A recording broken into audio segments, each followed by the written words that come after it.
नमस्कार, कैसे हैं आप सब।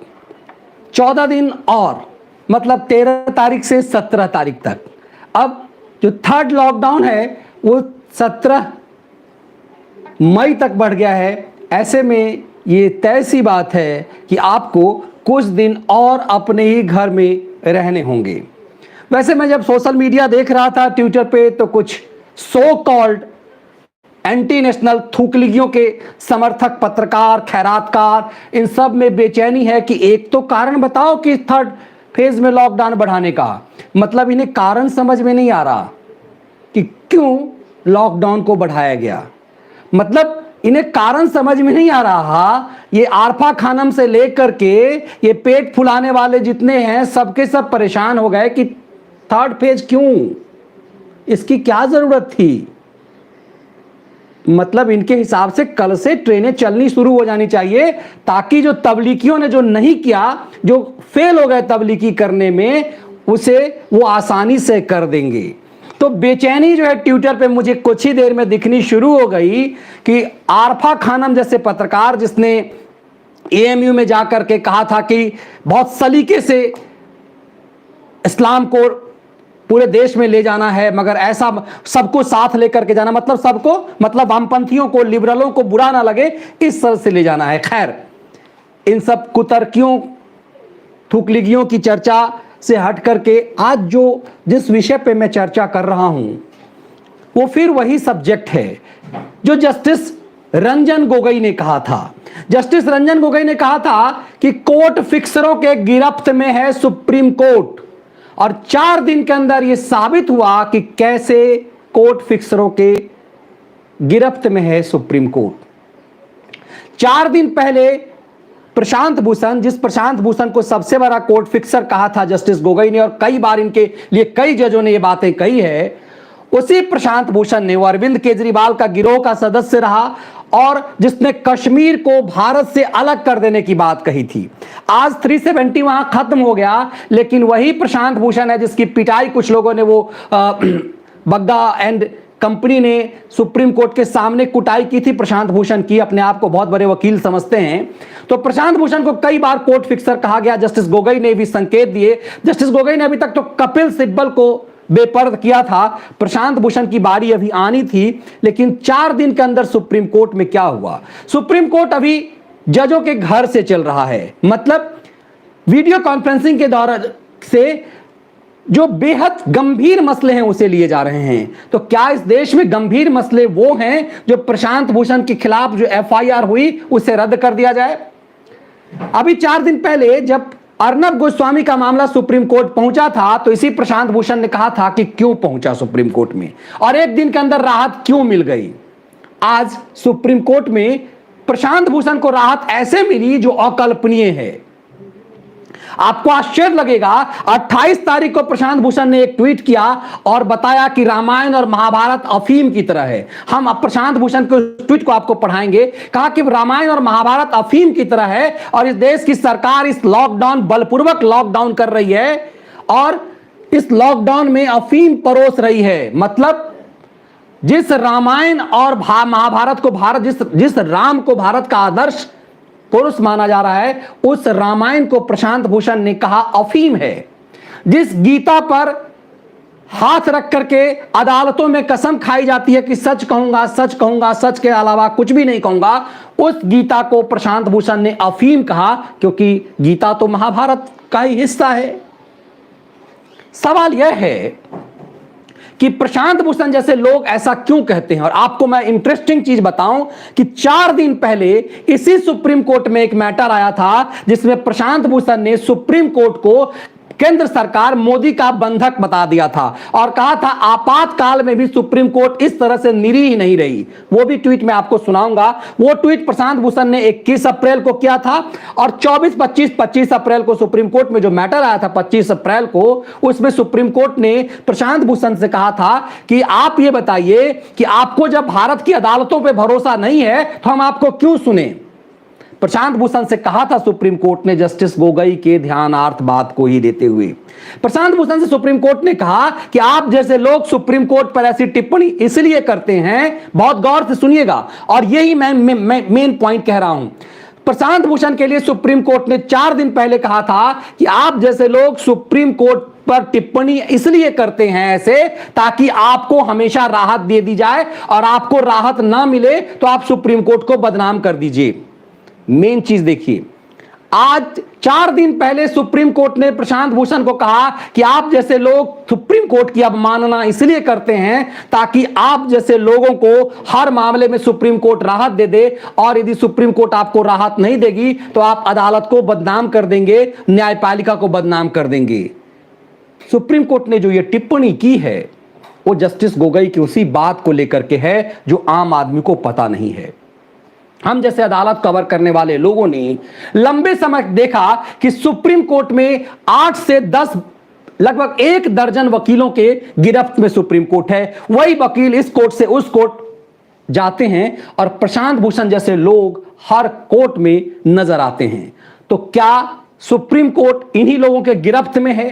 क्या सुप्रीम कोर्ट हमेशा डरता है एक तरह से कि ऐसे लोग बदनाम कर देंगे? 24 घंटे के अंदर प्रशांत भूषण को राहत कैसे मिल जाती है? आपको मैंने 2 चीजों का जिक्र किया।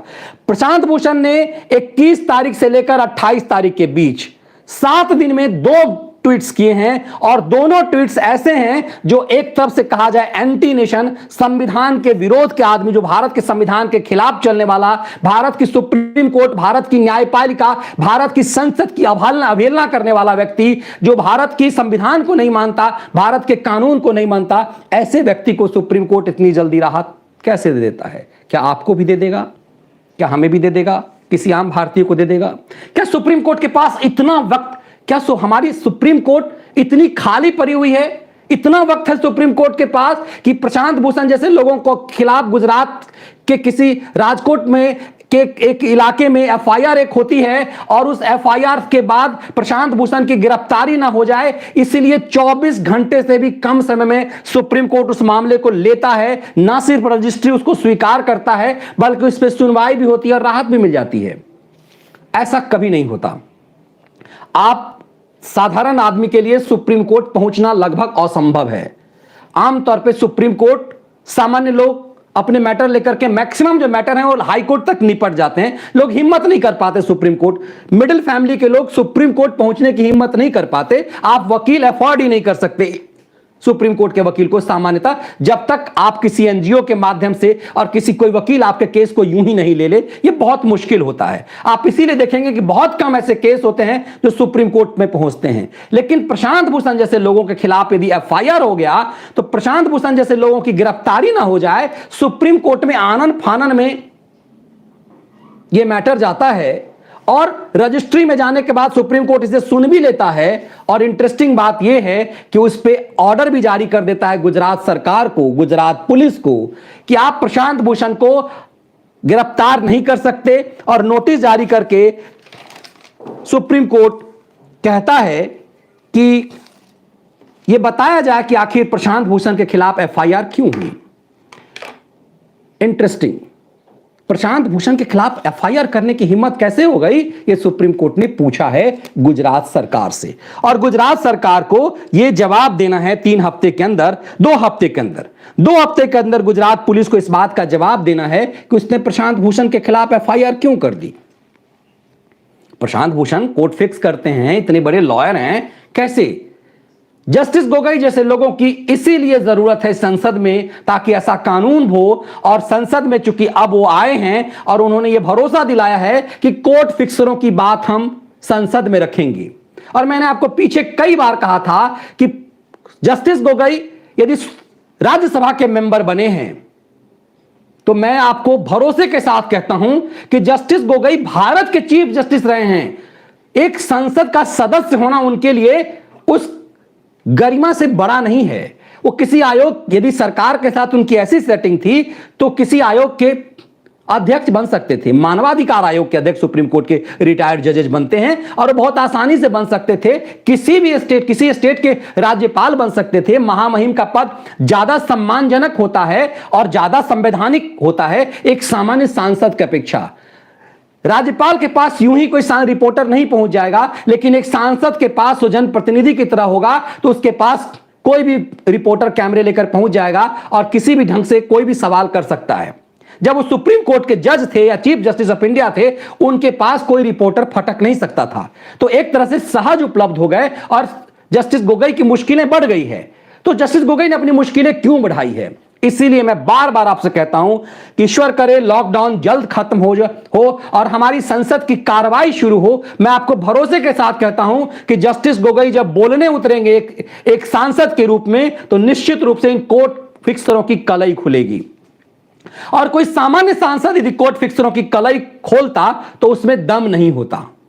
एक सामान्य सांसद बोलने की हैसियत भी नहीं रख सकता। एक सामान्य सांसद को यह पता भी नहीं। एक सामान्य व्यक्ति, पुष्पेंद्र जी जो जर्नलिस्ट हैं, जो आप बहुत लोग बहुत फेमस हो चुके हैं, पुष्पेंद्र जी जब पाकिस्तान की बातें करते हैं तो लोग क्यों सुनते हैं? जब हिंदू अस्मिता की बात करते हैं क्यों सुनते हैं? क्योंकि उनका लंबा समय पाकिस्तान में बीता है। एज ए जर्नलिस्ट उन्होंने पीटीआई की तरफ से बहुत लंबे समय तक पाकिस्तान में वक्त बिताया है, तो उनके पास जो निचोड़ का अनुभव है वो नहीं है। जैसे मैंने लंबे समय तक सुप्रीम कोर्ट को कवर किया है, होम मिनिस्ट्री की रिपोर्टिंग की है, कांग्रेस की रिपोर्टिंग की है, इसलिए जिस गहराई से मैं बता सकता हूं आमतौर पर नहीं बता सकते। इसीलिए मैं कह रहा हूं कि चीफ जस्टिस ऑफ इंडिया रहते हुए जस्टिस रंजन गोगोई ने लंबे समय तक सुप्रीम कोर्ट और हाई कोर्टों के अंदर जो दुर्गंध देखी है वो वही व्याख्या कर सकते हैं। हाई कोर्ट के एक बार सुप्रीम कोर्ट के एक जज ने कहा था इलाहाबाद हाई कोर्ट में कुछ सर रहा है जिसकी दुर्गंध यहां तक आ रही है। ये ओपन कोर्ट में उन्होंने कहा था इलाहाबाद हाई कोर्ट के भ्रष्टाचार के मुद्दे को लेकर के। तो जब ये बात जजेज कहते हैं, मैं जर्नलिस्ट हूं, मैं जब अपने पेशे के बारे में बोलता हूं तो चीजें उसकी गंभीरता ज्यादा होगी, क्योंकि मैंने अंदर तक महसूस किया कि एक खास पर्टिकुलर चैनल इस ढंग की हरकतें क्यों करता है। खैर इन सब चीजों पे बाद में कभी तफसील से इसकी चर्चा करूंगा। लेकिन 2 ट्वीट प्रशांत भूषण के, एक हफ्ते के अंदर प्रशांत भूषण के 2 ट्वीट्स और उन दोनों ट्वीट्स पे सुप्रीम कोर्ट के रुख। मैं सबसे पहले 28 मार्च के उसके ट्वीट्स पे आता हूं। 28 मार्च को प्रशांत भूषण ने एक ट्वीट किया कि करोड़ों लोग जबरन तालाबंदी झेल रहे हैं, जनता को रामायण और महाभारत के नाम पर अफीम पिलाया जा रहा है। और यह उन्होंने इसलिए कहा कि उन्हें लग रहा है कि लॉकडाउन में लोग जबरन बंद हैं। जो भाई प्रशांत भूषण जैसे लोगों, आरफा खानम जैसे लोगों, ये पेट फुलाकर घूमने वाले लोगों, ये मक्कार पांडे जैसे लोगों को इनको पता होना चाहिए कि लॉकडाउन अब बढ़ गया 14 दिनों के लिए, और मतलब 17 तारीख तक, 3 तारीख से लेकर के 17 तक बढ़ गया। तो अब तुम्हें घर में ही रहना होगा, नहीं तो यदि बाहर निकलोगे तो डंडे पड़ेंगे। पुलिस को पूरी तरह से व्यवस्था हो गई कि स्कूटर पर एक ही आदमी बैठेगा, कार में 2 आदमी बैठेगा यदि कहीं आप इमरजेंसी में भी जा रहे हैं तो। ये सरकार ने रूल बना दिया है, तो बढ़िया से कुटाई इन लोगों की होगी। दूसरी बात, आपको याद होगा ये मक्कार पांडे जो है मनी लॉन्ड्रिंग के चैनल वाला, मक्कार पांडे ने बिहार में अभी वो झेल रहा है, वहीं पर रहेगा अभी। तो बिहार से ज्ञानवाचक संज्ञा की तरह रोज वो अज्ञान वहां से परोस रहा है। उसी ने सबसे पहले कहा था भोजपुरी में, चूंकि नेता बनना चाह रहा है भोजपुरी का, तो उसने कहा था कि रामायण देख कौन रहा है, और लोग जो हैं सो फंसे हुए हैं मजदूर, और तुम रामायण दिखा रहे हो, सो रामायण देखने वाला कौन है, ईमान कौन कर रहा है। तो ऐसे मक्कारों को, बेईमानों को, जो भारत की संस्कृति, भारत को नहीं जानते, उन बेईमानों को यह समझना चाहिए, जो कहते हैं रामायण अफीम है, जो बेईमान महाभारत को अफीम कहते हैं, और उनकी गिरफ्तारी नहीं होती, उनकी गिरफ्तारी पर सुप्रीम कोर्ट रोक लगा देता है। सोचिए, इन बेईमानों को समझना चाहिए कि यह दूरदर्शन का ऑफिशियल रिकॉर्ड है कि 28 मार्च से 3 अप्रैल के बीच इतिहास में जो नहीं हुआ वो हुआ। रामायण ने रिकॉर्ड तोड़ प्रदर्शन किया। रामायण और दूरदर्शन के सामने नंबर 2 पर जो सन टीवी है वो बहुत दूर दूर तक नहीं है। माना जा रहा है कि रोज जो है इसे कई करोड़ लोग देखते हैं, अनुमानन 7 करोड़ लोग इस देश में एक साथ बैठ करके रामायण देखा, यह रिकॉर्ड है। और ये दूरदर्शन ने ये पेश किया। दूरदर्शन के जो रिपोर्टर एंकर हैं, हमारे वरिष्ठ सहयोगी रहे हैं अशोक श्रीवास्तव ने अपने वाल पे इस बात का जिक्र भी किया है कि दूरदर्शन को अब इस जो अगुवाई ली है 90 के दशक के बाद, जो प्राइवेट चैनल आने के बाद जो दूरदर्शन ने अपनी गरिमा मतलब अपनी जनता तक जो पहुंच खोई थी, वो दूरदर्शन को हासिल करना है। और आज जिस तरह से, इसीलिए 90 के दशकों के जो जो टीवी सीरियल्स दिखाए जा रहे हैं, दूरदर्शन ने तमाम निजी चैनलों को बहुत पीछे छोड़ दिया रामायण और महाभारत के कारण। तो इन बेईमानों के छाती पे अभी सांप लौटने बाकी हैं, क्योंकि अब 3 तारीख से कृष्णा भी दिखाया जाएगा और विष्णु पुराण भी। तो हमारी पीढ़ी, जो हम सब भी, इतना वक्त लोगों को नहीं मिल पाता है कि वो पूरा रामायण पढ़ें, गीता पढ़ें, उन सबको एक अवसर मिला है कि कम से कम क्रमवार रूप से वो रामायण और महाभारत यदि देख सकेंगे तो भारत की विरासत को, भारत की संस्कृति को समझ सकेंगे। दरअसल इन बेईमानों को यही लगता है कि इन लोगों ने जो झूठ इतने दिनों तक फैलाया है इस देश में, ये गंदी जो झूठा इतिहास जो हम सबको पढ़ाया गया, हमारी पीढ़ी, हमसे पहले की पीढ़ी ने जो झूठा इतिहास इस देश में पढ़ा है, वो झूठा इतिहास, उस झूठे इतिहास से मुक्ति मिली। अब देखिए, मैं आपको बताता हूं कि देखिए कि कैसे प्रशांत भूषण जैसे लोग हिम्मत कर जाते हैं। और प्रशांत भूषण जैसे लोगों को की हिम्मत इस कदर होती है कि ये कुछ भी बोल जाते हैं। ये बोल जाते हैं कि कश्मीर को कैसे भारत से अलग कर दिया जाए, और उसके लिए उन्होंने प्रमाण भी दिया, और उसके बाद उनकी पिटाई उटाई जम करके हुई उसके, लेकिन फिर भी इन्हें कोई फर्क नहीं पड़ता। इन्हें लगता है कि फंडिंग इनकी इसी ढंग से किसी ढंग से आती है। आपको याद होगा कमलेश तिवारी ने ऐसा कुछ बोल दिया किसी मजहब को लेकर के, तो ना सिर्फ रासुका के तहत उनकी गिरफ्तारी अखिलेश यादव ने करवाई थी, जेल में रहा वो व्यक्ति, जेल से बाहर आया, उसकी हत्या कर दी गई। तो क्या प्रशांत भूषण ये हिम्मत कर सकते हैं कि जो उन्होंने कहा था अफीम है रामायण और महाभारत को जो अफीम बताया, ये प्रशांत भूषण किसी दूसरे मजहब के धर्म ग्रंथों के किताब को अभी अफीम बताने की हिम्मत कर सकते हैं? है औकात प्रशांत भूषण को कि प्रशांत भूषण इस देश में जो बहुसंख्यक समाज के धर्म ग्रंथ को जिस ढंग से अफीम बता देते हैं, किसी ऐसे जो शांति प्रिय समुदायों का जो मजहब का जो ठेका दिया है इन लोगों ने, क्या कमलेश तिवारी ने जो बात कही थी वो बात प्रशांत भूषण दोहराने की हिम्मत कर सकते हैं? हैसियत प्रशांत भूषण जैसे लोगों को क्यों कह देते हैं? कैसे? कमलेश तिवारी ने ऐसा क्या कह दिया था कि कमलेश तिवारी पर अखिलेश यादव की सरकार ने, मुलायम पुत्र की सरकार ने रासुका लगाया, उसके बाद जब कमलेश तिवारी को जमानत मिली, वो बाहर आए तो उनकी हत्या कर दी गई और कुछ भी नहीं हुआ। लेकिन प्रशांत भूषण जैसे लोग खुलेआम कहते हैं, ट्वीट करते हैं, अफीम बताते हैं रामायण और महाभारत को, और उसके बाद उनके ऊपर जब एफआईआर होती है, और आपको बताऊं कि एफआईआर जो करने वाले हैं वो रजनीकांत जोशी जी आर्मी से रिटायर्ड अधिकारी हैं, बड़े अधिकारी हैं आर्मी से, और उन्होंने पूर्व सैन्य अधिकारी हैं जयदेव रजनीकांत जोशी की शिकायत पर राजकोट पुलिस ने प्रशांत भूषण के खिलाफ एफआईआर किया, और प्रशांत की जो गिरफ्तारी की संभावना दिखी, इसका मतलब प्रशांत को पता चल गया कि मामला गंभीर है और उसकी गिरफ्तारी हो सकती है। यदि प्रशांत को इस अंदेशा नहीं था और यह अंदेशा सुप्रीम कोर्ट को भी नहीं था, तो इतनी आसानी से सोचिए 28 तारीख को प्रशांत भूषण ने यह ट्वीट क्या किया कि करोड़ों लोग जब जबरन तालाबंदी झेल रहे हैं, मतलब सोचिए तालाबंदी है भाई, हम तो तालाबंदी में नहीं, हम तो नहीं महसूस करते तालाबंदी, तुम्हारे जैसे लोगों के लिए तालाबंदी है कि ताकि दूसरा दुकान बहुत सारा बंद होगा।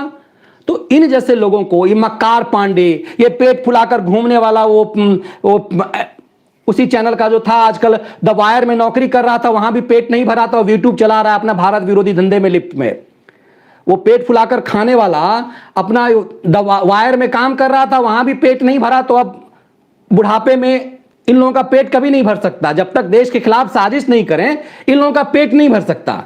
तो ये सनसनीबाज भी अपने धंधे में लगा, कुवैत वाला फर्जी स्टोरी चला करके, और ये लोग ये पेट फुलाकर खाने वाला जो है, चटोरे मारकर जो देश के लिए खाता था मनी लॉन्ड्रिंग के चैनल में, मतलब एक पत्रकार का धंधा ये था, इतना सीनियर जर्नलिस्ट का, कि जब देश में चूंकि भ्रष्टाचार पीक पे था तो कोई ना कोई खबर तो करनी पड़ती। कॉलगेट घोटाला, 2G घोटाला, कॉमनवेल्थ घोटाला, इस तरह के घोटाले एक साथ आए थे, तो चैनल पे उस ढंग की स्टोरी करनी पड़ती। तो बाघ बहादुर नामक एक बाघों के बाघ बचाने के लिए सरकारी प्रोजेक्ट पे काम करना शुरू कर दिया मनी लॉन्ड्रिंग के चैनल ने। और इस तरह का जो पत्रकार है जो पेट फुलाकर देश भर में खा रहा था, उसने एक प्रोग्राम 1 घंटे का अपना बना दिया कि भाई हम पेट देश के लिए खाते हैं। क्यों? ताकि कोलगेट पे सवाल कोई ना कर दे, ताकि 2G पे कोई सवाल ना कर दे। मम्मी जी जो हैं, आप देखिए उन्हें एंटेनियो माइनो कह दिया एक पत्रकार ने, तो बेचारे को 12 घंटे जो है हिरासत में रहना पड़ा। तो उनके जो मैडम है इन लोगों की, इन मैडम के खिलाफ जो भ्रष्टाचार का मामला चल रहा था उनकी सरकार के खिलाफ, तो कोई स्टोरी ना करना पड़े तो भर दिया बाघों के संरक्षण का, दिन भर बाघों का संरक्षण, सोहराबुद्दीन इनकाउंटर और इस तरह जहां चल रहा था। और ये लोग कहते हैं कि सरकार को सत्ता के खिलाफ काम करना चाहिए। जब सरकार के ऊपर भ्रष्टाचार था तो मनी लॉन्ड्रिंग के चैनलों में, इन बड़े बड़े मनी लॉन्ड्रिंग के अखबारों में यही सब खबर चलता था। और उसी सब के लिए प्रशांत जैसे लोग काम करते हैं, उनको बचाने के लिए। इसीलिए मक्कार पांडे जैसे लोग और प्रशांत जैसे लोग जब अफीम कहते हैं रामायण को, तो इनके खिलाफ कुछ नहीं होता। अब इतना ही नहीं, देखिए जब इनके खिलाफ जब FIR हो गई तो इन्हें लगा गिरफ्तार। 28 सोचिए, 28 को इस प्रशांत ने ट्वीट किया, 30 तारीख को प्रशांत के खिलाफ FIR हुआ और 30 तारीख को ही सुप्रीम कोर्ट में मैटर आया और 30 तारीख को ही यह डेट लगा दी गई आज की। सोचिए, मतलब ये असंभव सा है सुप्रीम कोर्ट में। और सुप्रीम कोर्ट में जस्टिस अशोक भूषण और जस्टिस संजीव खन्ना की कोर्ट ने इस मामले की सुनवाई के लिए सामने रखा। पहली लाइन तो जस्टिस भूषण ने यह कहा कि ये बताइए प्रशांत जी कि कोई रामायण और महाभारत देखना चाहता है तो आपको आपत्ति क्यों है। अब प्रशांत भूषण के वकील हैं दवे साहब। दवे साहब अक्सर सुप्रीम कोर्ट में माहौल गर्म करने के लिए प्रसिद्ध हैं। दुष्यंत दवे अक्सर राम जेठमलानी से बहस कर लिया करते थे और अपने मतलब तेवर जो है वो खो देते थे। तो जस्टिस भूषण ने पूछा कि आखिर कोई रामायण देखे, कोई महाभारत देखे, यदि दूरदर्शन पर दिखाया जा रहा है, इतने सारे चैनल है, आपको परेशानी क्यों है। अब सोचिए कि दूरदर्शन पे रामायण दिखाया जा रहा है, जिस दूरदर्शन को लोग एक समय में देखते नहीं थे। आज के दौर में निजी चैनलों पे रामायण, दूसरा जो रामायण के जो दूसरे रामायण हैं, जो बाद में जो रामायण आए थे आधुनिक टेक्नोलॉजी से युद्ध रामायण आया, महाभारत आया, द्वारिकाधीश आया, कई तरह के प्रोग्राम जो हैं वो रामानंद सागर के रामायण से हट करके बाद में जो आए वो दिखाए गए। मगर रामानंद सागर के प्रोग्राम रामायण में वो तुलसी वाली जो मिठास थी, तुलसीदास वाली जो आकर्षण था, जो सौम्यता थी, जो प्योरनेस था, उसके कारण लोगों ने उसी रामायण को देखने की जिज्ञासा रखी। तो दूरदर्शन पे रामायण से इन्हें आपत्ति है। इन्हें पता ही नहीं है, इन बेवकूफों को, इनको, कि भाई निजी चैनलों पे भी रामायण चल रहा है, जिससे जो मर्जी। बहुतों को पता भी नहीं होगा कि कई निजी चैनलों पे रामायण चल रहा है, विष्णु पुराण चल रहा है, द्वारिकाधीश चल रहा है, कृष्णा चल रहा है। लेकिन दूरदर्शन पे इन्हें आपत्ति इस बात को है कि लोगों ने दूरदर्शन को देखना शुरू कर दिया। अब सरकार तो डंडे मार करके लोगों को दूरदर्शन नहीं दिखा रही कि भाई तुम जाकर रामानंद सागर का रामायण देखो, या राही मासूम राजा द्वारा स्क्रिप्ट लिखी हुई महाभारत को देखो। अब इस दूरदर्शन का एकाएक जो दूरदर्शन के व्यूअरशिप बढ़ गए, दूरदर्शन एकाएक लीड करने लगा। इन सब की परेशानी हो गई कि मक्कार पांडे 1 महीना पहले कहता है कि रामायण मांग कौन कर रहा है, और प्रशांत भूषण जैसे लोग ये पहुंच जाते हैं। अब इसी बात को मत समझिए, आगे देखिए। अब कहा कि अफीम जैसे शब्द का प्रयोग किया। अफीम जैसे शब्द का प्रयोग किसके लिए किया? रामायण के लिए। किसके लिए किया? महाभारत के लिए। उस महाभारत के लिए जिसका हिस्सा गीता है और जिस गीता पर हाथ रख करके उन्हीं अदालतों में सौगंध खाई जाती है कि मैं जो भी कहूंगा सच कहूंगा, सच के सिवा कुछ भी नहीं कहूंगा। भारत की संसद में उसी गीता की शपथ ली जाती है। भारत के मंत्री, महामहिम मंत्री, देश के राष्ट्रपति उसी गीता की शपथ लेते हैं। ईश्वर की शपथ खा लेता हूं, उसी गीता की शपथ लेकर के भारत के महामहिम बैठने, सुप्रीम कोर्ट के चीफ जस्टिस ऑफ इंडिया उन्हें शपथ दिलाते हैं और चीफ जस्टिस ऑफ इंडिया को भारत के राष्ट्रपति उसी गीता का संबंध के हवाले से शपथ दिलाते हैं। लेकिन उस गीता को प्रशांत जैसे लोग कहते हैं कि यह अफीम है। और उसके बाद, इतना कहने के बाद भी 24 घंटे के अंदर आम आदमी के लिए क्या सुप्रीम कोर्ट के पास इतना वक्त है कि किसी प्रशांत की बात सुन ले और इतना जल्दी राहत दे दे? तो क्या प्रशांत की गिरफ्तारी तय थी? और इन सब से हट करके सोचिए, एक 4 दिन पहले चलते हैं। अब देखिए कि कैसे जस्टिस गोगोई ने जो कोर्ट फिक्सरों की बात की थी वो कैसे है। दरअसल 21 तारीख को प्रशांत भूषण ने एक और ट्वीट किया था। 21 मार्च को, 28 मार्च को मैंने बताया कि लॉकडाउन के लिए क्या था, 2 ट्वीट्स थे उसमें। एक तो उसने लॉकडाउन पे हजारों लोग भूखे घरों से मीलों पैदल चल रहे हैं और हमारा हृदयहीन मंत्री रामायण महाभारत की अफीम सेवन करने और खिलाने के लिए मना रहा है, ये दूसरा ट्वीट था। अब 21 तारीख को, इससे पहले 21 अप्रैल को प्रशांत भूषण ने एक और ट्वीट किया था। अब उसे सुनिए। प्रशांत भूषण ने जो 21 अप्रैल को ट्वीट किया था, उस ट्वीट में था कि मैंने सुनिएगा गौर से, कितना सुप्रीम कोर्ट के लिए है यह टिप्पणी, और फिर भी सुप्रीम कोर्ट राहत करती है। प्रशांत ने 21 अप्रैल को ट्वीट किया था कि मैंने आपातकाल में सुप्रीम कोर्ट को देखा है, लेकिन न्यायपालिका जिस तरह से सरकार के इशारों पर काम कर रही है, ऐसा आपातकाल में भी नहीं होता था। लगता है कोर्ट ने आत्मसमर्पण कर दिया है। अधिकांश जज संविधान और लोगों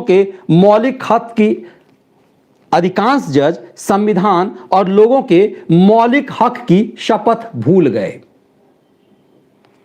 दयनीय, लास्ट में लिखा दयनीय। अब सोचिए, सुप्रीम कोर्ट को सीधे प्रशांत भूषण कहते हैं 21 तारीख को ट्वीट में कि ऐसा लगता है कि सुप्रीम कोर्ट सरकार के कब्जे में है और दयनीय स्थिति है, सुप्रीम कोर्ट के जज संविधान को भूल चुके हैं और आम आदमी के मौलिक हक की बात यदि ऐसा कह दिया तो कुछ बच नहीं गया सुप्रीम कोर्ट के लिए। अब इससे बड़ी मानहानि क्या हो सकती है सुप्रीम कोर्ट की? मुझे नहीं लग रहा कि प्रशांत ने जो मानहानि सुप्रीम कोर्ट को की, इससे ज्यादा मानहानि हो सकती है। इस मैटर को लेकर के भारत के सॉलिसिटर जनरल तुषार मेहता 4 दिन पहले सुप्रीम कोर्ट में एक मैटर आया था, वही सोनिया कैबिनेट की जो सदस्य हर्ष मंदर एंड गिरोह है, जो सोनिया का जो कैबिनेट था मनमोहन सिंह सरकार को लीड करने के लिए, राष्ट्रीय सलाहकार समिति जो सोनिया की थी, उसमें वही हर्ष मंदर हैं। हर्ष मंदर की एक याचिका पे सुनवाई हो रही थी, उसमें सॉलिसिटर जनरल वो इसी लॉकडाउन से संबंधित था। तो उसमें संजय किशन कौल जो सुप्रीम कोर्ट के जज हैं, उनके पास ये मैटर था। उनकी जो टीम थी, जो बेंच है संजय किशन कौल की, उसमें उनसे पूछे, उसमें तुषार मेहता ने प्रशांत भूषण का ट्वीट जो है वो चीफ जस्टिस को जस्टिस संजय किशन कौल को हवाले दे दिया कि देखिए प्रशांत भूषण क्या लिखते हैं कि आपातकाल में भी सुप्रीम कोर्ट ऐसा नहीं था और जज जो है वो संविधान और लोगों के मौलिक अधिकार को भूल गए हैं, दयनीय स्थिति, ऐसा लिखा लास्ट में, दयनीय।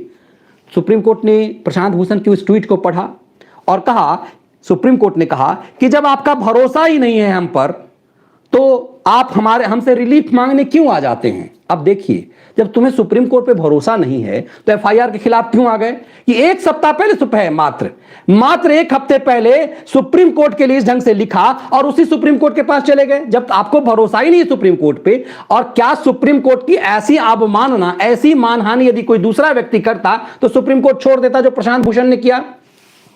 अब संजय किशन कौल ने कहा कि आपका जब हम पे भरोसा ही नहीं है तो आप हमसे रिलीफ मांगने क्यों आ जाते हैं? आप हम सब पे आरोप लगा देते हैं। और उन्होंने कहा कि ऐसा लगता है कि आरोप इसलिए क्योंकि यदि आपको रिलीफ नहीं मिले आप जैसे लोगों को, तो आप सुप्रीम कोर्ट के बारे में कुछ भी कह दीजिए। अब इस तरह से देखिए तो आपको लगता है कि जस्टिस रंजन गोगोई जो बात कह रहे थे, उस बात में कितना दम है। जस्टिस रंजन गोगोई यही तो कह रहे थे कि सुप्रीम कोर्ट फिक्सरों के कब्जे में है। यदि सुप्रीम कोर्ट के जजेस कोर्ट फिक्सरों की बात को नहीं मानेंगे तो उन्हें फंसा दिया जाएगा। कैसे फंसा दिया जाएगा? जैसे रंजन गोगोई को फंसा दिया गया किसी महिला के लिए। एक पुरुष का चरित्र हनन सबसे आसान यह है कि जब आप सार्वजनिक जीवन में हैं तो बहुत सारी महिलाएं आपसे मिलने आती हैं, स्टाफ आपकी महिलाएं निजी होती हैं, तो सबसे आसान है कि जैसे रंजन गोगोई को फंसा दिया गया एक महिला स्टाफ के नाम पर, सबसे आसान है।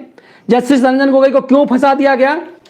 इसलिए फंसा दिया गया क्योंकि वो अयोध्या मामले की सुनवाई करने को आए थे और इसीलिए उनका चरित्र हनन किया गया क्योंकि उनके पास करप्शन का उनके खिलाफ कोई रिकॉर्ड नहीं था। इसीलिए एक महिला का मामला सबसे आसान था। इन्हीं कोर्ट फिक्सरों ने जस्टिस रंजन गोगोई से पहले जस्टिस दीपक मिश्रा को फंसाया था। कई उनके खिलाफ फर्जी क्या क्या निकाल लिया और उसके बाद उनके ऊपर महाभियोग लाने की तैयारी कर दी। क्यों कर दी? इसलिए क्योंकि अयोध्या मामले की सुनवाई के लिए उन्होंने डेट फिक्स कर दिया था। तो कपिल सिब्बल ने उनके पास जाकर के कहा था कि आप यदि अयोध्या मामले को सुनवाई करेंगे तो चुनाव पे इसका असर पड़ेगा। जब जस्टिस दीपक मिश्रा ने कपिल सिब्बल की इस दलील को खारिज कर दिया कि चुनाव से हमारा क्या मतलब, तो कोर्ट फिक्सरों की टीम उतरी और जस्टिस दीपक मिश्रा का चरित्र हनन एक तरह से इस कदर कर दिया गया कि उन्हें उस मामले को उन्होंने टाल दिया और बेचारे ईमानदारी से सोचे किसी तरह से रिटायरमेंट हो जाए। तो क्या कोर्ट फिक्सर सुप्रीम कोर्ट के जजेस को इस कदर डराए हुए रहते हैं कि जज भय से कोई काम ना कर सकें? क्या जस्टिस रंजन गोगोई जो बात कह रहे हैं सुप्रीम कोर्ट में एक हफ्ते के अंदर 2 मामले, प्रशांत भूषण के ऊपर 2 मामले ने साबित कर दिया कि जस्टिस रंजन गोगोई क्या कह रहे हैं? और यदि हमारी सुप्रीम कोर्ट इस कदर कोर्ट फिक्सरों के दबाव में है तो हम इंसाफ की उम्मीद कैसे कर सकते हैं? क्या जितनी आसानी से कोई मामला पहुंच जाता है किसी प्रशांत भूषण का, उतनी आसानी से किसी आम आदमी का पहुंच जाएगा? क्या प्रशांत भूषण किसी संवैधानिक पद पे हैं? देश के कोई मिनिस्टर हैं, कोई ऐसे संवैधानिक पद पे हैं कि भाई उनके फंस जाने से बहुत कुछ हो जाएगा, उनकी गिरफ्तारी से बहुत फर्क पड़ जाएगा? एक ऐसा वकील जिसको सीनियरिटी का भी दर्जा नहीं मिला हुआ है, सीनियर वकील का भी दर्जा नहीं मिला हुआ, मेरी जानकारी के मुताबिक अब तक नहीं है, जब तक मैं जानता था शायद उनके ऊपर उन्हें अभी तक नहीं मिला है। कई बार उनके पिता ने कोशिश की, उनके छोटे भाई को है सीनियर वकील का दर्जा, लेकिन सीनियर वकील सुप्रीम कोर्ट एक दर्जा देता है, हाई कोर्ट और सुप्रीम कोर्ट, प्रशांत को अभी तक नहीं मिला हुआ है। तो क्या इतना दबाव में है? अब क्या देश को इंतजार करिए कैसे सुप्रीम कोर्ट इन सब चीजों से मुक्ति होगी? आप सोचिए कि यदि सुप्रीम कोर्ट इतने दबाव में है कि प्रशांत भूषण ने सुप्रीम कोर्ट के बारे में जो कहा, यदि दूसरा कोई कहा हुआ होता तो क्या हो जाता? अनर्थ हो जाता। यह गंभीरता है और इसे समझना होगा कि किस तरह से हमारी अदालतें इन कोर्ट फिक्सरों के चंगुल में है। इसकी बात को गंभीरता से समझना पड़ेगा और आवाज उठानी होगी। मैं बार बार इसलिए कहता हूं कि जब तक जनता की आवाज नहीं होगी, हमारी अदालतें भी जनता के निर्देश से चलती है, क्योंकि हमारे संविधान में वी द पीपल लिखा हुआ है। कांग्रेस की बेचैनी इसी बात को लेकर के है, ये परेशानी इसी बात को लेकर के है कि अब उसके द्वारा बनाया गया पूरा जो फिक्सरों का गिरोह है वो बेनकाब हो रहा है। और फिक्सरों का गिरोह यदि फेल हो जाएगा तो देश के खिलाफ साजिश करने वाले तमाम लोग फेल हो जाएंगे। मुझे यही बात कहनी थी और आज इन सब चीजों के साथ दूरदर्शन के बाद एक अच्छी बात आपसे शेयर करना है, फिर आप लोगों का सवाल लूंगा कि 4 महीने के अंदर आप सबके स्नेह से 1 करोड़ व्यूअर्स आज पूरा हो गया। 4 महीने के अंदर 1 करोड़ यूट्यूब पे जो व्यूअरशिप है, यूट्यूब जो शो कर रहा है उसके मुताबिक अभी अभी 1 करोड़ व्यूअर्स जो हैं 4 साढ़े 4 महीने में पूरे हो गए हैं। तो ये स्नेह है कि मात्र 4 महीने में उस स्नेह को बनाए रखिए, ताकि मेरा एक प्रण ये था कि मैंने नौकरी सिर्फ इसलिए छोड़ी, मैंने पत्रकारिता की एक लहलहाती नौकरी छोड़ी, कह सकता हूं कि एक ऐसे चैनल में काम कर रहा था जहां पूरी तरह से नौकरी सुरक्षित थी, किसी भी ढंग से कोई दिक्कत नहीं हो सकती थी। टेलीविजन चैनलों में ईटीवी एक ऐसी संस्था है जिसके बारे में यही कहा जाता है, इसलिए छोड़ा मैंने क्योंकि मैंने जो बेईमानी अंदर देखी, क्योंकि मैं खुला व्यक्ति था, कई सालों से लगातार मैं अपने पेशे के खिलाफ लिखता रहा सोशल मीडिया पे, तो प्रणय राय के खिलाफ जो मैंने लिखा, क्योंकि उनके खिलाफ मैं ऐसा दस्तावेजों के आधार पर लिखता था कैसे मनी लॉन्ड्रिंग का काम मामला उनके ऊपर है, तो उनके चेले चपाटे जो ईटीवी में थे उन्होंने मुझे नोटिस किया कि आप इस तरह से नहीं लिख सकते। मैं यूट्यूब पे आना शुरू कर दिया हुआ था, शौकिया तौर पे अपनी बात रखने यूट्यूब पे उस समय आता था। यह अक्टूबर के आखिरी हफ्ते की बात है और मुझे नोटिस जारी नहीं किया गया, मुझे फोन करके कहा गया कि यदि आप इस तरह से करेंगे तो आपको नौकरी छोड़नी पड़ेगी। मैंने कहा मुझे आप टर्मिनेट कर दीजिए यदि मैं इलीगल कर रहा हूं, मेरी यह अभिव्यक्ति की आजादी है, मैं एक जर्नलिस्ट हूं और कहीं भी अपनी अभिव्यक्ति की आजादी के लिहाज से लड़ूंगा। अल्टीमेटली मैं तय कर लिया कि मैं इस मंच के माध्यम से आपके बीच आऊंगा, क्योंकि यही मीडिया जनता की मीडिया है और ये जनता के मीडिया के मार्फत से ही चलेगा।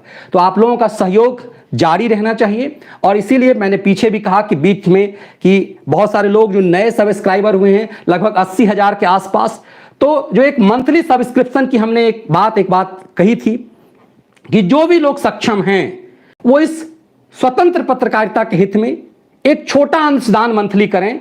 कुछ लोग करते हैं बड़े पैमाने पे, और चूंकि पिछले 1-1.5 महीने में मैंने बात नहीं रखी और उसके कुछ कारण थे, मगर अब जबकि सब्सक्राइबर की संख्या 80,000 के आसपास है, इस मुहिम को ताकत देने के लिए, ताकि मैं अपनी आवाज को बुलंद कर सकूं, दिन भर इसके लिए रिसर्च चलता है, तब आपको निचोड़ लाता हूं, ताकि पत्रकारिता, मेरा मानना है कि एक पत्रकारिता ये जनता की पत्रकारिता है, और ये जनता के हित में और जनता के सहयोग से चलना चाहिए। यदि जनता के सहयोग से नहीं चलेगा तो चैनलें मनी लॉन्ड्रिंग की होंगी, और फिर फिक्सर जो पत्रकारिता में घुसे हुए हैं वो फिक्सर आएंगे, और ये फिक्सर इस लोकतंत्र के चौथे स्तंभ को तबाह कर देंगे। चलिए आप लोगों के अब सवाल कुछ लेता हूं। बहुत आभार आप सबका। 1 करोड़, यदि आप, मुझे आंतरिक खुशी हो रही है, मुझे जानकारी मिली, मुझे कुछ भी जानकारी नहीं होता। श्रीमती जी ने बताया कि 1 करोड़ व्यूअर्स हो गए हैं। सच बताएं कि मैं कुछ भी चेक नहीं करता, आप लोगों के कुछ मैसेज पढ़ता हूं। इसके अलावा तो अभी जानकारी मुझे मिली कि आज 1 करोड़ व्यूअर्स हो गए हमारे चैनल को। आप सबको, इसके लिए आप सबको भी बधाई, बहुत बहुत धन्यवाद, आभार भी आप सबका। अब आप लोगों को मैंने कहा था कि कुछ सवाल लेंगे, जबकि बात जब होने लगती है तो बहुत लंबी हो जाती है।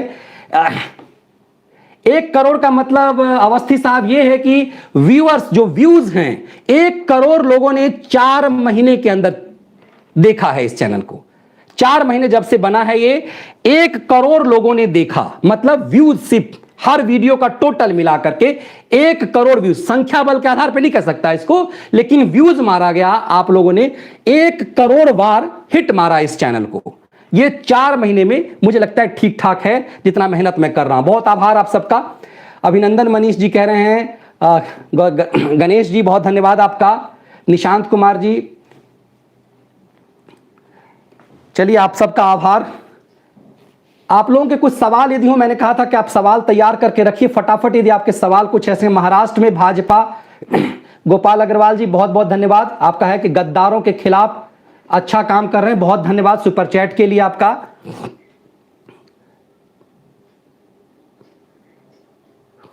पूजा जी बहुत आभार सुपर चैट के लिए। रंजन गोगोई कांग्रेस का राज खोलेंगे, बिल्कुल मुझे भी उम्मीद लग रहा है कि रंजन गोगोई खोलेंगे कांग्रेस का राज, चूंकि आप लोगों के, आप सबका धन्यवाद अभिनंदन करने के लिए, और ये आप सबके सहयोग से है, स्नेह से ही संभव हो पाया है। एक एक करके देश के गद्दारों को, और ये तभी संभव हो पाएगा, देखिए कि ये कोर्ट फिक्सरों को, कोर्ट फिक्सर सिर्फ सुप्रीम कोर्ट में जो कोर्ट फिक्सर नहीं है, पत्रकारिता में भी फिक्सर्स हैं। और मेरी लड़ाई, मेरी अपनी जस्टिस रंजन गोगोई की लड़ाई सुप्रीम कोर्ट के अंदर के कोर्ट फिक्सरों के लिए संसद में हो सकती है। मैं एक जर्नलिस्ट हूं, इसीलिए मेरी लड़ाई मेरे पेशे के अंदर घुसे हुए फिक्सरों के लिए हो रही है, उन फिक्सरों के लिए, उन सनसनीबाजों के लिए, उन ऐसे संपादकों के लिए जिसने पत्रकारिता के पेशे को सांप छुछुंदर का पेशा बना दिया। वैसे वैसे बेईमान जो आज के डेट में तो बाहर हो गए हैं, लेकिन इन बेईमानों ने कैसे इस पेशे को, कैसे, मैंने इसके लिए लिखा, एक किताब तैयार है, अब कब वो छप करके आती है ईश्वर जाने। और पूरा वो किताब, मेरी पहली किताब पत्रकारिता के अंदर की कालिख परी है, वो करीब करीब लिखा जा चुका है, लेकिन मैं पीछे ईटीवी में काम कर रहा था, नौकरी कर रहा था, इसलिए इस किताब को आगे नहीं बढ़ाया मैंने।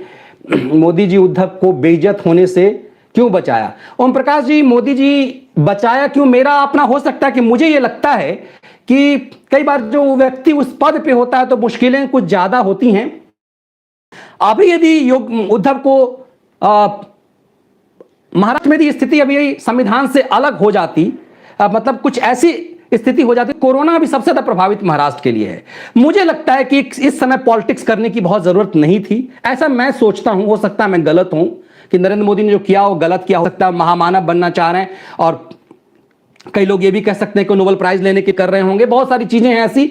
लेकिन मुझे लगता है कि राष्ट्र हित में, ऐसा मुझे लगता है कि अभी महाराष्ट्र वाला फैसला उनका सही है, क्योंकि कोरोना काल में यदि वहां अव्यवस्था होगी तो आप समझिए कि कांग्रेस और एनसीपी मिल करके वहां पता नहीं क्या कर देते, वहां कोहराम मच जाता, और इसमें आम आदमी जो है परेशान होता इस राजनीतिक अस्थिरता के लिए। और मुझे नहीं लग रहा कि उद्धव की सरकार ज्यादा दिनों तक चल पाएगी, क्योंकि जिस तरह का द्वंद्व है, ऐसे में एक एहसान तो हो गया, घुटने के बल ठाकरे का पुत्र तो आया, जिसकी ठसा कितनी होती थी, उस ठाकरे को घुटने के बल तो आना पड़ा। इसीलिए मुझे लगता है कि अपने हिसाब से ये ठीक है। बिजनेस और व्यापार पर भी बोलें। देखिए बिजनेस मेरा बहुत क्लोज सब्जेक्ट नहीं है, इसीलिए उस पर मैं थोड़ा कम बोलता हूं। गुलाब सिंह जी, मेरा चूंकि जो क्षेत्र है, मैं कोशिश ये करता हूं बिजनेस पे एक सटीक विश्लेषण बहुत गहराई से मैं बचता हूं, क्योंकि मेरा विषय नहीं है, ना मैं बिजनेस उसका छात्र रहा हूं। दिसंबर तक लास्ट है। मुझे लग रहा है कि आप अर्नब उसकी बात कर रहे हैं कि उद्धव ठाकरे की सरकार के बारे में कह रहे हैं। अभिसार शर्मा के बारे में बताइए। निधि राजपूत जी, अभिसार के बारे में तो इतना बताया हुआ है मैंने, आपने तो ऐसा सब्जेक्ट छोड़ दिया। गेहूं और धान के बारे में, जो अभिसार के बारे में जो इतना चल रहा है बवाल, वो मैं स्वयं शेयर तो नहीं लेता इसका, लेकिन इसको मुद्दा मैं नहीं बनाया अभिसार के लिए कि जिस व्यक्ति को धान और गेहूं के बारे में अंतर नहीं पता, वो चिकना व्यक्ति पत्रकार बन गया और आज के डेट में यूट्यूब पे ज्ञान बांट रहा है। चूंकि आप एंटी नेशन बातें जब करेंगे तो पाकिस्तान से लेकर के दुबई में ये लोग स्टार हैं और इन लोगों के यूट्यूब को हिट मारा जा रहा है दूसरे, तो इनकी कमाई इस ढंग से हो रही है। मगर ये दिखता है कि पत्रकारिता जैसे पेशे में ऐसे ऐसे लोग कैसे संपादक के लेवल पर रह गए, जिसको बेसिक नहीं पता। और उसकी नौकरी किस लिए गई? क्योंकि उत्तर प्रदेश के बारे में एक फर्जी खबर अपने यूट्यूब पे, अपने सोशल मीडिया पे चलाया था, तो नोटिस जारी कर दिया गया एबीपी को और उसके बाद अभिसार समेत कई लोगों की नौकरी गई, क्योंकि ये लोग हमेशा फर्जीवाड़ा करते हैं। आप देखिए कि इस तरह के जो गिरोह हैं, जो विनोद दुआ है, ये सनसनीबाज जो है अजित अंजुम, इन सब ने एक फर्जीवाड़ा खबर चलाई यूट्यूब के माध्यम से भारत के खिलाफ, कुवैत यूएई को लेकर के कि यूएई की जो राजकुमारी है वो भारत के खिलाफ ट्वीट किया। सब फर्जी था, सब कुछ फर्जी इन लोगों ने प्लांट किया। तो सोचिए किस तरह की साजिश देश के खिलाफ हो रही है। तो मेरा एक ये है मानना, अपना छोटा सा प्रयास मेरा है कि जो काम रंजन गोगोई कर रहे हैं कोर्ट फिक्सरों के लिए, वो मैं पत्रकारिता के फिक्सरों के लिए कर रहा हूं। और इसीलिए मनी लॉन्ड्रिंग के चैनल के कुछ लोग अब तो नहीं आते हैं। 2-4 दिन पहले भी मुंबई के का एक ब्यूरो प्रमुख जो है मेरे फेसबुक वॉल पे कूदा था, जब मैंने एक स्टोरी कुछ अभी लिखी थी जो आपको मैंने कम्युनिटी में भी दी थी। कल परसों की बात है कि किस तरह से वहां मुंबई में पुलिस और ये पाल घर वाले मुद्दे पे तो मेरे वाल पे कूदा था। फिर मैंने बताया था कि देखो अपने लाला को खुश करो और जब पेट भर जाए तब तुमसे बात हो पाएगी। तो ऐसे बेईमानों के खिलाफ आप जब ऐसे ऐसे चैनलों में काम करेंगे तो आपका जमीर मरना तय है। और सबके लिए मैं बात नहीं करता, बहुत लोगों की मजबूरी भी होती है, मगर ये सोचिए कि एक चैनल वो भी नैतिकता की बात करेगा। जब देश में पीक पे भ्रष्टाचार था तो वो चैनल बाघ बहादुर टाइप का प्रोग्राम दिख रहा था कि बाघों का संरक्षण क्यों जरूरी है। सोहराबुद्दीन इनकाउंटर चला रहा था और उसका विनोद दुआ पेट फुलाकर देश भर में घूम के खा रहा था कि भारत के लिए खा रहा हूं। सोचिए ये पत्रकारिता थी जब देश एकदम से उतावले में था भ्रष्टाचार को लेकर के। तो इन सब चीजों को समझना पड़ेगा। मुझे लग रहा है 42 मिनट करीब हो चुके हैं। महाराष्ट्र में कौन सा कोरोना नियंत्रित हो गया? देखिए बहुत मुश्किल है महाराष्ट्र में, क्योंकि वहां जो ही 3-3 पार्टियों की सरकार होगी सर, तो मुश्किल तो होगी। एक दिन सुकन्या के बारे में बताएं। चलिए ठीक है रमेश पटेल जी, कोशिश करूंगा इसको लेकर के। राजकुमार जी, एक एक करके देश के गद्दारों और बिल्कुल प्रयास मेरा रहेगा। और आप सबका आभार फिर से एक बार कि 1 करोड़ की सीमा पार करने के लिए, 1 करोड़ व्यूअरशिप के लिए, क्योंकि आप, मुझे लगा कि आपको यदि बताऊं तो जान अच्छा लगेगा, क्योंकि मात्र 4 महीने में एक साधारण जर्नलिस्ट के लिए, मैं कोई सनसनीबाजों की तरह, इन धान गेहूं वालों की तरह कोई पॉपुलर जर्नलिस्ट तो रहा नहीं कि टीवी पर एकदम से धमक गया। अब क्या बताऊं इसके बारे में, मगर फिर भी इस लिहाज से, अपने उस लिहाज से मुझे लग रहा कि आपको फैक्ट देता रहा, इस लिहाज से आपका स्नेह रहा और तभी आप इतने देर तक, वरना कौन देख पाता है आधा घंटा 40 मिनट, कौन झेलता है। बहुत बहुत आभार आप सबका, बहुत बहुत धन्यवाद। शुभ रात्रि करते हैं। लगभग 40-45 मिनट हो गए। मैंने सोचा था कि 25 मिनट बाद इसे आप लोगों के सवाल जवाब लूंगा। बहुत बहुत धन्यवाद, शुभ रात्रि, बहुत आभार आप सबका।